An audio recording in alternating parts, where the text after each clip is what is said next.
Добре, продължаваме с, както споменахме, основната част от тренировката. Там ще имаме няколко комплекса от по две упражнения, Да.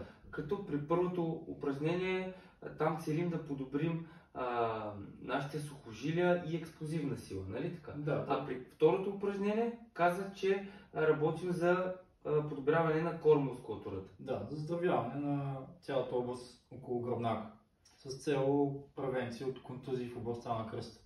Добре, това са вторите упражнения за всеки един комплекс, а първите са така наречените плиометрични. Да, плиометрични упражнения, които целят да ни заздравят сухожилията. При рязки по-динамични приземявания, при по-динамичен терен, когато имаме по-рязко движение, сухожилията ни трябва да бъдат гъвкави и здрави едновременно. И точно това постигат и плиометричните тренировки, които ще видите след малко. Добре, нека да започваме. Така, кое е първото упражнение? Така, първото упражнение, което е плиометрично, изправяме се на пръсти, ръцете напред и се приземяваме рязко. Приземяваме се в позиция на клек, като целта е правим една секунда пауза и изправяме. И това е едно повторение. Тук приземяваме. Целта тук е, когато се приземим, коленете ни да останат в същата позиция, да сочат спрямо посоката на пръстите, да няма движения навътре и навън, т.е. да сме максимално стабилни. Това е първото упражнение. Мога да го покажа от друг ъгъл. Пръсти, приземяваме. Дай още няколко повторения. Това го правим колко пъти? 10 повторения правим. 10 повторения.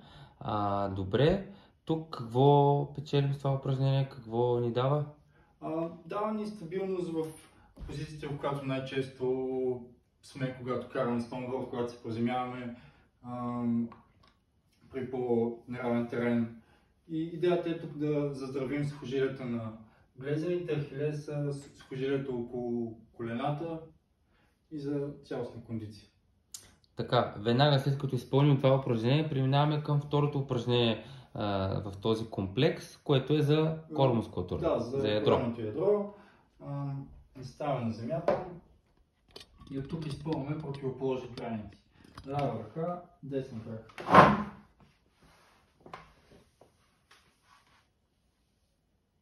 Като задържаме колко? Половина една секунда? Да, по половина една секунда.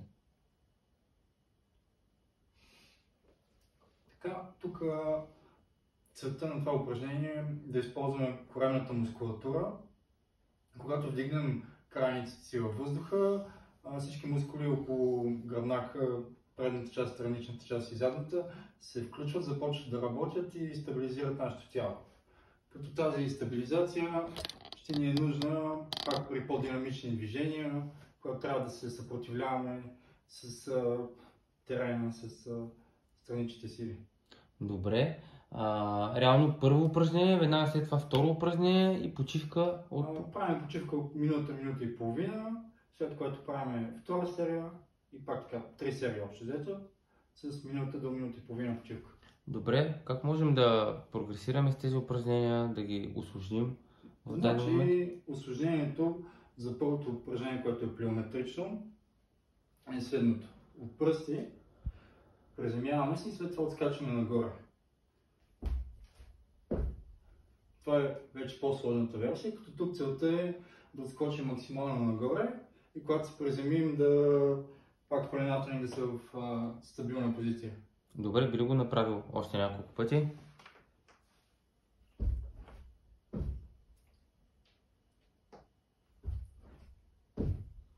И така го правим 10 пъти. 10 пъти.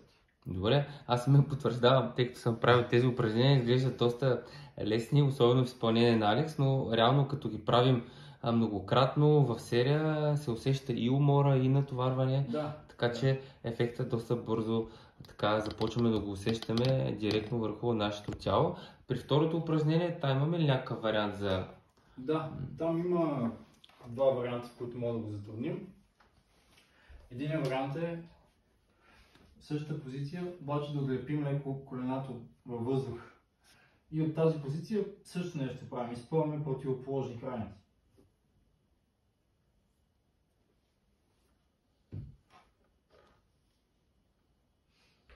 Това е един вариант. По този начин, когато колената ни са вдигнати, ние използваме по-голяма част от собственото си тегло. Това е първият. Втория вариант е с изцяло изпълнати крайници. Тук